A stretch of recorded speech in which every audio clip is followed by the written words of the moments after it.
Guys, stop scrolling because what just happened could completely change the war in Gaza.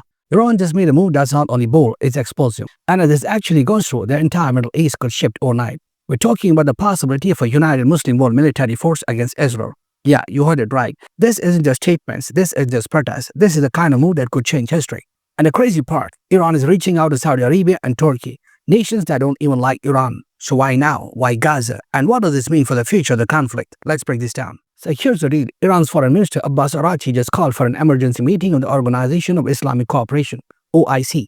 That's 57 Muslim majority countries. And he wasn't subtle about it. He's basically saying the time for talk is over. Gaza needs action. The Muslim world needs to unite. Now think about that. That's Iran, a Shia powerhouse, calling on Saudi Arabia, the Sunni giant, to stand shoulder to shoulder. For decades, these two countries have been rivals, proxy wars, political tensions, ideological differences.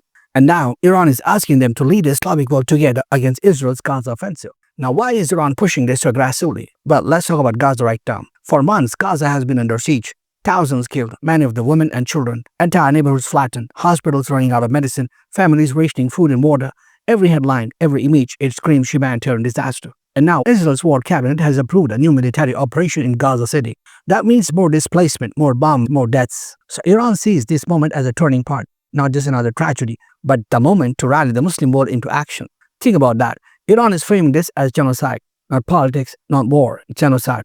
And once you use that word, you're not talking about statements anymore. You're talking about intervention. So what exactly is Iran asking for? Well, here's where it gets intense. Araghchi isn't just calling for a strongly worded letter. He's talking about a joint Islamic military force, humanitarian aid convoys into Gaza, a unified Islamic political front against Israel.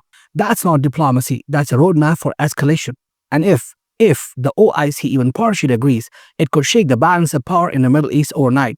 Because let's be honest, 57 countries united even just diplomatically sends shockwaves. But a joint military force, that's unprecedented. Okay, let's talk about the OIC for a second. Most people don't even know this group exists. It's basically the United Nations of the Muslim world. Founded in 1969, 57 member states from Indonesia to Pakistan, Egypt to Turkey, Saudi Arabia to Iran. On paper, that's 1.8 billion people represented.